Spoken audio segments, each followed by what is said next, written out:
Bonjour, bienvenue sur cette vidéo où je vais vous parler du rapprochement bancaire. Je vais vous expliquer à quoi ça sert, comment on fait et surtout il va y avoir un exercice qui va être corrigé tout au long. Alors en fonction de votre niveau, vous verrez plutôt la première partie uniquement et vous pouvez aller évidemment jusqu'à la fin avec un exercice corrigé d'un niveau assez intéressant. Un petit jingle et on commence.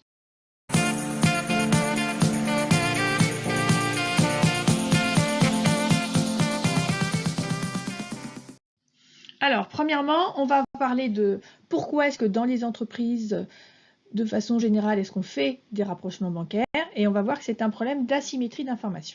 Donc on va se positionner dans les deux cas de figure, le cas où c'est nous, donc c'est ici la situation à gauche, ça va être nous, et donc nous on va tenir notre comptabilité de notre compte 512 banque, avec débit crédit classique, et puis sur la droite en noir ici on a la situation du banquier, donc c'est pas la nôtre, attention on ne fait pas leur comptabilité, mais imaginez ce qui se passe chez eux, et eux en fait lorsque nous on ouvre un compte bancaire, on va déposer de l'argent, et l'argent il nous appartient. Donc du point de vue du banquier, le compte, notre compte à nous, quand elle tient notre comptabilité, enfin sa comptabilité pour notre compte à nous, c'est le compte client et en fait c'est un compte de dette client. C'est ça qui va être important de comprendre dès le début.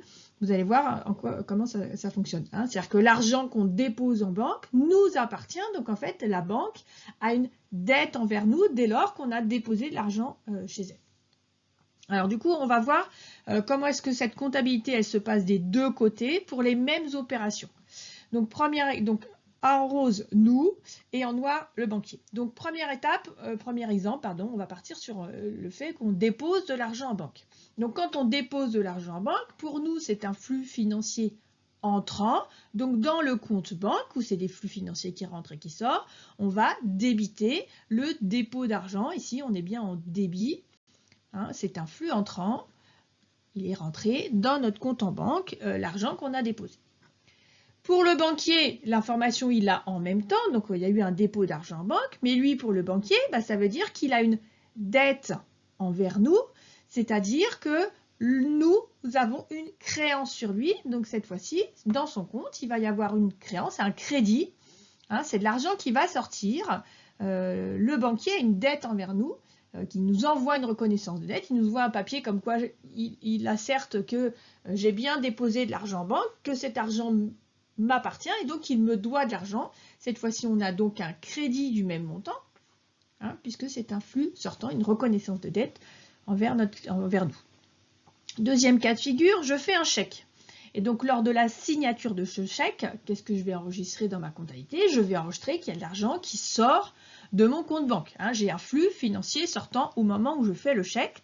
Donc, dans ma comptabilité, je vais créditer du montant du chèque. Tout ça à la date de la signature. Pour le banquier, il ne se passe rien tant que le chèque n'a pas été déposé par la personne à qui je l'ai donné. Donc en fait, l'écriture comptable ou la prise en compte de ce chèque dans la comptabilité du banquier n'aura lieu que lors du dépôt du chèque.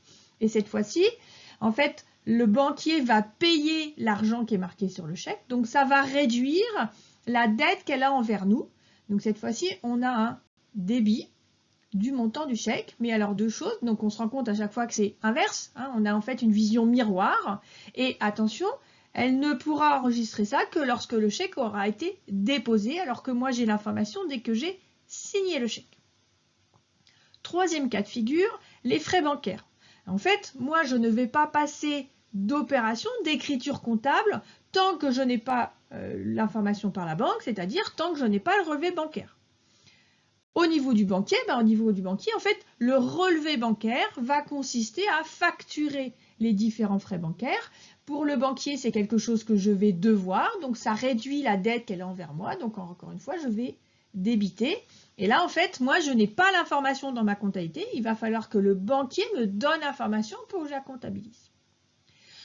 Si on conclut un petit peu sur pourquoi on fait un rapprochement bancaire, c'est parce qu'on a des différences d'informations, on a une asymétrie d'informations entre nous et le banquier. D'autre part, cette asymétrie, elle est doublée d'une information inverse. On se rend compte que lorsque chez nous ça rentre, pour le banquier ça sort. C'est-à-dire que chez nous, lorsqu'il y a un débit, pour le banquier il y a un crédit.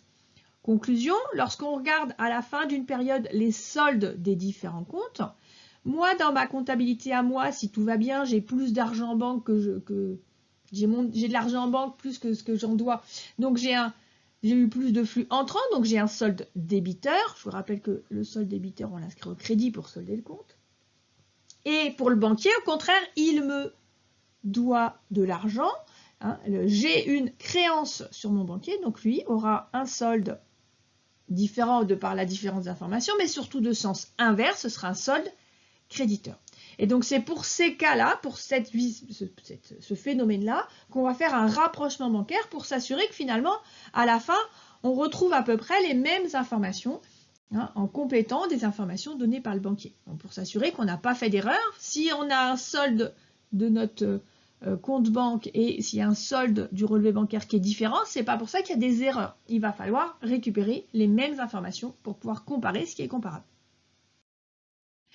Donc, les raisons des différences, on a dit il y a en fait une première possibilité qui est des erreurs d'enregistrement. Alors, on va se tromper sur des numéros de compte. Souvent, ce qui se passe, c'est qu'on va intervertir de chiffres, 5250 au lieu de 5520. Voilà, on va oublier des centimes ou on s'est trompé. Dans un sens et dans l'autre, mais dans la majeure partie des cas, en fait, l'erreur, elle vient de nous. Et quand on a une erreur comme ça, on ne va pas considérer que c'est forcément la banque qui a raison. On va aller vérifier sur les pièces qu'on a, hein, les pièces justificatives qu'on a gardées pour notre comptabilité. Ça peut être des factures, des talons de chèque. Et on va aller vérifier pour trouver d'où vient l'erreur. La deuxième raison des différences, on a vu, c'est qu'il y a des informations qui sont spécifiques au relevé bancaire. Typiquement, ça va être des frais bancaires, ça peut être un escompte, ça peut être des virements reçus. On n'a pas l'information autre que par le relevé bancaire, les virements reçus. Ou des prélèvements, on ne sait pas exactement quand c'est prélevé. Et puis toutes les opérations où on est obligé de passer par le banquier, type les opérations sur le marché financier, des achats d'actions, des dividendes reçus, voilà, toutes certaines choses. Et puis, troisième raison, eh bien, on va avoir des décalages pour certaines opérations, typiquement le chèque. Lorsque je rédige un chèque, je le comptabilise, mais le banquier n'aura l'information que lorsque le chèque aura été déposé par mon fournisseur, par exemple. Passons donc maintenant à comment est-ce qu'on fait un rapprochement bancaire. On va voir qu'il y a 3 étapes. Et la clé de la réussite, c'est connaître ces 3 étapes et les faire dans le bon sens. Et surtout, d'être rigoureux. Et si on les fait avec méthode et rigueur, vous allez voir, c'est super facile. Alors, première étape, le pointage ou le lettrage. Quand est-ce qu'on va faire du pointage? Lorsqu'on est sur un système informatique, puisqu'en fait, le logiciel va pouvoir comme ça garder trace de chaque information. Lorsqu'on est sur papier, on va plutôt tendance à lettrer, c'est-à-dire qu'en plus de mettre une petite coche, en fait, on va mettre une lettre devant les sommes identiques, ce qui va nous permettre d'avoir un suivi de ce qu'on va faire. Donc ici, on a 2 documents. En noir, le relevé bancaire qui nous est envoyé par la banque, qui aujourd'hui, en fait, même s'il est envoyé par la banque, il est quand même disponible aussi en ligne. Et puis, notre comptabilité à nous, ici en bleu, on essaiera de garder ce code couleur, où on a enregistré toutes les opérations dans notre compte banque. Le point de départ, on a dit 2 soldes différents. Ces 2 soldes différents viennent du fait qu'on a des éléments différents. Donc avant d'identifier les différences, on ne va pas jouer au jeu des 7 différences dans un premier temps, on va jouer au jeu des 7 ressemblances. Donc on va identifier tout ce qui est identique.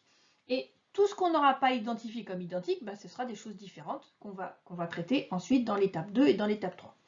Donc on commence en se basant sur un document, vous choisissez lequel vous voulez, c'est-à-dire soit vous partez de votre compta, soit vous parlez de relevé bancaire, et on va identifier les sommes identiques. Moi, j'ai décidé de partir du relevé bancaire, et donc on va le faire par ordre. L'idée, c'est d'être méthodique, je vous ai dit. Donc on fait première ligne jusqu'à la dernière ligne, on va tout contrôler. Donc je commence première ligne, 456,98. Bon, ça commence mal. Mon solde initial est différent. Alors, c'est assez classique, c'est même presque tout le temps le cas. Pourquoi? Parce que mon solde initial, c'est le solde final de l'exercice d'avant, du mois d'avant, ici, donc de fin janvier. Et si on a une différence en février, on aura des différences en janvier. En fait, on a des différences tous les mois. Donc, comme on a une différence en janvier, on va retrouver ici cette différence dans le solde initial. Mais si on regarde, si on prend le solde débiteur au bout de la première opération, on retrouve la même somme. Donc, ça veut dire quoi? Ça veut dire que 456,98, on va mettre un A, plus 1342,76, on va aussi mettre un A. C'est pareil que 1799,74. Donc, on peut lettrer d'un côté 2 sommes avec une seule somme de l'autre. Et donc, on fait ça tout le temps, à la suite. Donc, on continue, 657,87.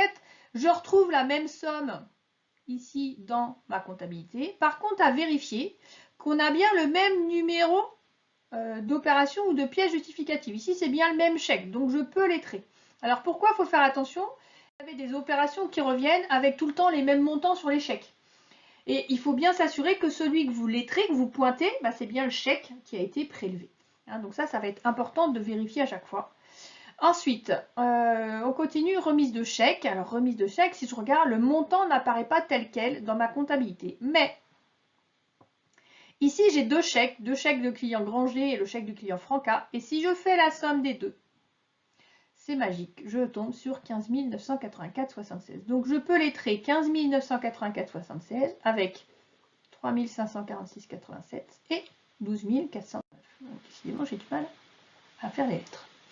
On continue, 12 564, c'est des actions, des achats d'actions. Alors, je n'ai pas l'information. Je vous explique rapidement pourquoi. Lorsqu'on achète des actions, en fait, on est obligé de passer par le banquier. On n'a pas le droit d'aller nous-mêmes acheter des actions. Ça, c'est la première chose. Et la deuxième chose, lorsqu'on achète des actions, en fait, on va donner un ordre d'achat et on va donner une fourchette de prix auquel on est pris à l'acheter. Donc, on ne passera pas l'écriture d'acquisition d'achat tant que la banque ne nous a pas donné l'information sur combien de titres elle a réussi à acheter et finalement à quel prix. Donc, typiquement, ça, c'est une opération sur les marchés financiers. Il n'y a que la banque qui peut connaître l'information. Donc, moi, je ne peux pas l'avoir enregistrée dans ma comptabilité avant. Donc, ici, je ne peux pas ni pointer ni lettrer. Chèque 877, il est des deux côtés, donc c'est bon, je peux le lettrer avec la lettre D. Négociation effet 3456,78, je ne retrouve pas le même montant, mais j'ai une négociation effet, c'est l'effet 456, et là on retrouve le même effet 456. Donc en fait, qu'est-ce qui s'est passé? Peut-être une petite erreur là du comptable, donc j'ai la même opération, mais je n'ai pas le même montant. Donc ce qu'on va faire, c'est qu'on va faire un lettrage partiel. Pour ça, je ne vais pas mettre une lettre en majuscule, en minuscule. Hein, donc ici, je trouve un petit. S'il veut bien me prendre mes opérations, voilà, et non pas un grand E. Je vous expliquerai après d'où vient cette différence, mais on est bien sur le même effet, même opération, mais une différence de montant qu'il faudra évidemment corriger par la suite. Coupon. En fait, coupon, c'est les intérêts qu'on a sur des obligations. Donc, c'est un revenu qui vient des marchés financiers, opération que seul le banquier peut connaître, donc il n'y aura pas de pointage. J'ai le chèque 878, c'est bon, je retrouve, donc on va lettrer avec la lettre F. Virement Pierre, je le retrouve bien des deux côtés. 234,76, c'est un prélèvement, donc j'avais pas l'information. 29,90, c'est des frais de tenue de compte. Non, j'ai toujours pas l'information. Chèque 879, c'est bon, je l'ai de l'autre côté, donc je vais pouvoir lettrer avec un H. On a dit 768,79, c'est le chèque 879 avec un H. 4561,76, des domiciliations échues. Donc, tout à l'heure, on a vu la négociation d'un effet, c'est en fait une négociation à l'escompte. Ici, c'est un effet de commerce qui arrive à échéance et qui est prélevé. Donc, je n'ai pas enregistré dans ma compta, je ne lettre pas. Intérêt découvert, je ne lettre pas. Par contre, j'ai une remise de chèque ici de 459,10 que je retrouve aussi dans ma comptabilité à moi. Donc voilà un petit peu ce qu'on a. Et donc maintenant qu'on a joué au jeu des ressemblances, ce qu'on va faire, c'est qu'on va jouer au jeu des différences. Tout ce qui n'a pas été lettré, eh bien en fait, je vais le mettre en évidence parce que ce sont ces opérations-là que je vais enregistrer ensuite à l'étape 2, à savoir l'état de rapprochement bancaire. Alors attention, on fait sur les deux documents. Hein. Deux documents, c'est-à-dire que ici aussi, j'ai des opérations qui n'ont pas été lettrées. Et on a un pointage, un lettrage partiel. Ici, attention, il ne faut pas oublier, prendre en considération cette différence entre les deux. Voici donc ce que ça donne, de façon un peu plus colorée. Et je vais enlever les lettrages pour que ce soit un peu plus visible. Donc tout ça va faire l'objet de l'étape 2. J'ai changé le code couleur parce qu'ici, on a du lettrage partiel sur ce qui est en vert ici, et donc on va falloir le traiter comme. Étape 2, donc, faire l'état de rapprochement bancaire. Le rapprochement bancaire, il y a 3 étapes, et l'étape 2 du rapprochement bancaire, c'est l'état de rapprochement bancaire. C'est un document qui est extra-comptable, qui n'est pas normalisé, c'est-à-dire que ça prend la forme que vous voulez, vous le faites quand vous voulez. Et donc, ici, je vous propose une forme qui est un peu différente des autres vidéos dans lesquelles j'ai présenté l'état de rapprochement, pour que vous ayez des exemples différents, puisque comme ce n'est pas réglementé, chacun l'organise, le présente comme il veut. Donc, le point de départ de notre état de rapprochement, c'est le fait qu'on avait des soldes de fin de document qui étaient différents. Hein, et ils sont sacrément différents, donc c'est vraiment important de vérifier qu'il n'y a pas d'erreur qui a été commise, et donc de faire cet état de rapprochement bancaire. Le principe de l'état de rapprochement bancaire, c'est de dire au départ, on a des soldes différents, on va se transmettre, entre guillemets, les informations qui n'étaient pas sur les documents, on va les mettre là où elles n'étaient pas, et à la fin, idéalement, on va retrouver deux soldes identiques, on aura rapproché les soldes, et donc là, ils sont différents, à la fin, ils doivent être égaux. Alors, on va commencer, donc pareil, hein, par méthode, on commence sur un document, on traite toutes les opérations qu'on a mis au stabilo, et après on passe au deuxième document. Donc première étape, je suis dans mon relevé bancaire, et dans mon relevé bancaire, j'ai mis au stabilo un achat d'actions pour 12 564. Si vous reprenez votre relevé bancaire, ces 12 564 apparaissent dans le relevé bancaire du Crédit du Nord, et ils apparaissent au débit. Je vous rappelle qu'on a une vision inverse avec le banquier. Donc, si pour le banquier, c'est au débit, moi, je vais mettre au crédit. Ici, j'ai acheté des actions. Et donc, quand j'achète, je paye. Vous vous rendez bien compte qu'on va créditer le compte banque. On a bien une sortie d'argent. Donc, tout à fait logique. Ensuite, on a la ligne escompte effet. Alors, vous vous souvenez, c'est le lettrage partiel. Donc là, je vais essayer de vous expliquer d'où ça vient. Donc, il s'agit donc d'un escompte d'effet de commerce. Et donc, qu'est-ce qui s'est passé? Eh bien, en fait, nous avons remis à l'escompte des effets. On aurait dû passer normalement une écriture en utilisant 511.4, pardon, effet à l'escompte pour le montant qui a marqué sur l'effet de commerce. Ici, 3528,45. Sauf que nous, on a fait l'erreur, on l'a mis directement en 512 banques. Donc ça, on va le corriger.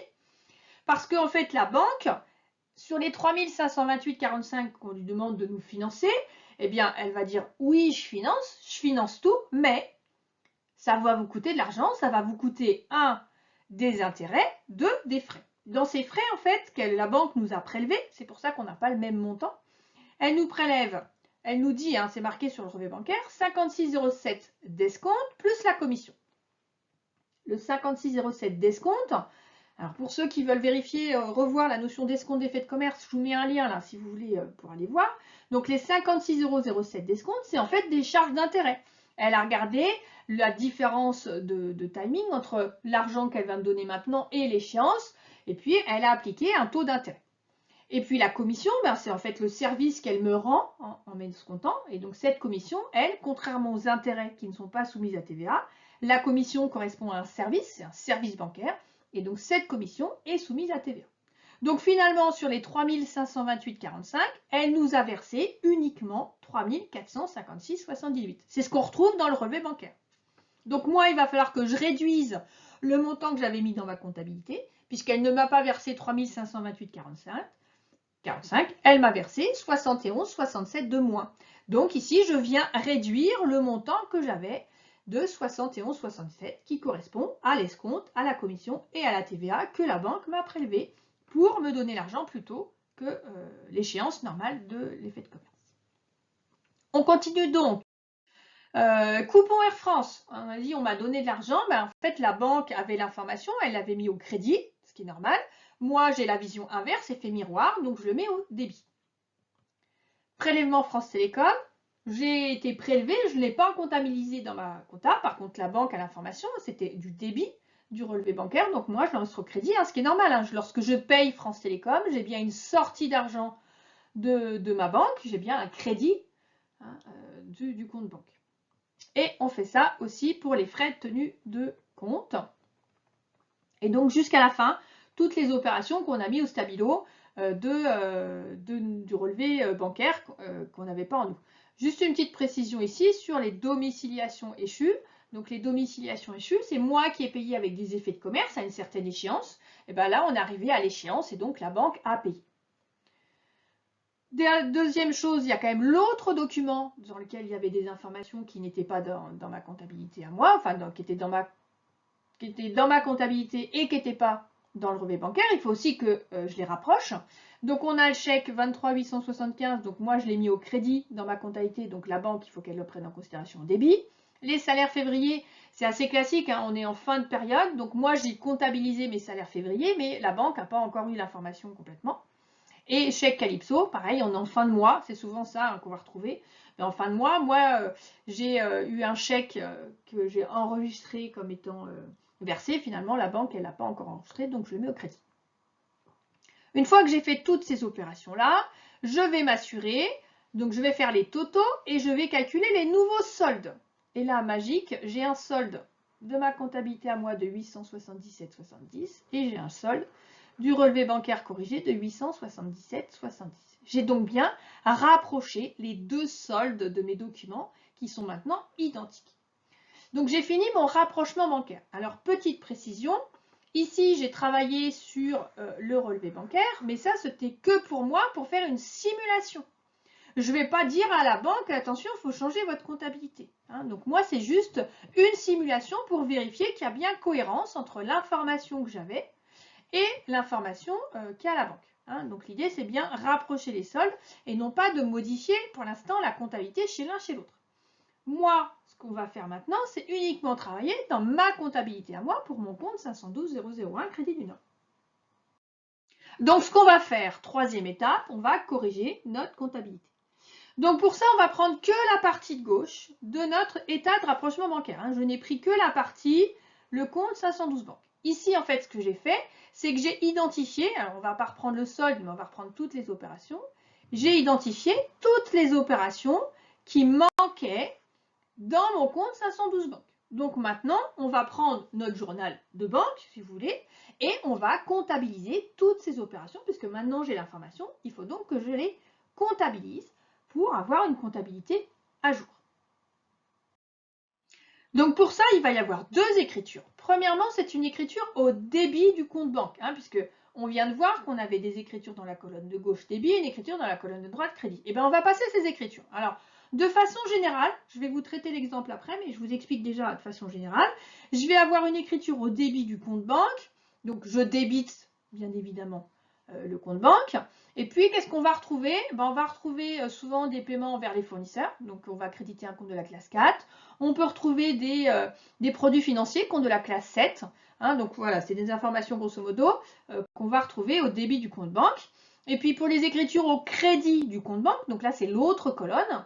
Là, souvent, c'est un petit peu plus important parce qu'on a les informations bancaires, mais on va avoir le client, enfin, nous qui payons, pardon, nos fournisseurs, donc tout à l'heure c'était clients, excusez-moi, et là c'est fournisseurs, des services bancaires ou assimilés.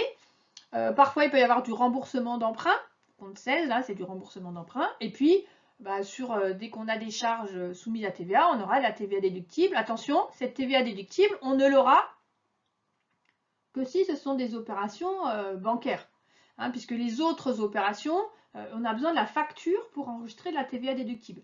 Le relevé bancaire, dans le cas des frais bancaires, fait office en fait de facture et va nous permettre d'avoir de la TVA déductible sur nos opérations bancaires. Et donc, vous voyez qu'on a un seul débit ou un seul crédit en banque, mais on va avoir un complément de plusieurs lignes. Donc, on va voir sur notre exemple ce que ça donne. Un exemple un peu complexe, j'avais dit, ne vous inquiétez pas, ce ne sera pas toujours aussi compliqué. Donc, première écriture, on a dit une écriture au débit du compte banque. Donc ici, au compte banque, dans ma colonne débit, je n'ai que 174 €. Ces 174 €, ça vient en fait, si vous vous souvenez, du fait que j'avais des coupons d'Air France. C'est en fait des intérêts qui sont liés à des obligations. Donc ici, c'est des revenus de valeur mobilière de placement. Donc vous allez voir en fonction de votre niveau, soit vous connaissez déjà, soit vous allez le voir les notions un petit peu plus tard. Deuxième écriture, donc je vous remets quand même, ça c'est mon rapprochement bancaire, je vous remets l'énoncé de le rapprochement bancaire. Et donc deuxième écriture, j'ai besoin entre autres de ce rapprochement bancaire. Donc ici on a passé l'écriture au débit, et maintenant on va passer l'écriture au crédit. On voit que là il y a plus de choses, hein. Donc l'écriture va être un petit peu plus longue. Donc toujours au crédit, donc je passe au crédit 512 banques et je ne passe qu'un seul crédit en 512 banques. Et donc, dans mon 512 banques, on va retrouver tout. Donc, on a des achats d'actions. Donc, ça, il faut connaître le compte. On a l'escompte d'effet de commerce. On a dit que dans l'escompte d'effet de commerce, il y avait 3 parties. Il y avait des charges d'intérêt, une commission et la TVA sur la commission. Ensuite, on a le prélèvement France Télécom. France Télécom, c'est un fournisseur, donc je vais enregistrer en fournisseur. Dans les frais tenus de compte, c'est pareil, c'est soumis à TVA, donc on a une partie hors taxe et une partie TVA. Les effets à l'encaissement, on ne change pas, c'est le même montant. Et les charges d'intérêt, c'est le compte 661. Alors, 2 petites précisions quand même rapidement, parce que je n'ai pas tout dit tout à l'heure. Les opérations se font à la date du rapprochement bancaire. Les écritures comptables se font à la date du rapprochement bancaire.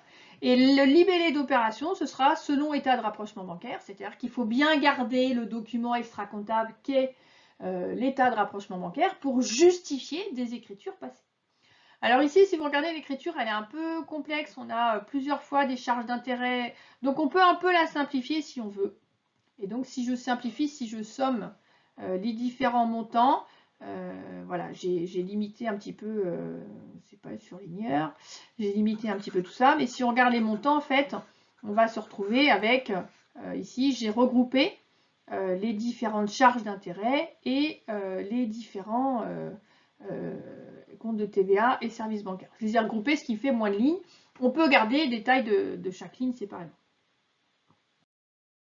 Voilà, j'espère que vous avez compris à quoi sert le rapprochement bancaire, comment on fait un rapprochement bancaire. Vous aviez ici un exemple avec plein de cas un petit peu difficiles, ce qui devrait vous permettre de réussir à votre évaluation, de réussir à le faire en cas concret quand vous soyez en entreprise ou en cabinet. Je vous invite, si vous avez aimé cette vidéo, si elle vous avait permis vraiment de bien comprendre, à laisser un petit j'aime. Abonnez-vous à ma chaîne pour voir les prochaines vidéos. Il y en a un petit peu dans plusieurs domaines et j'essaye régulièrement. Je vous souhaite bon apprentissage et à bientôt.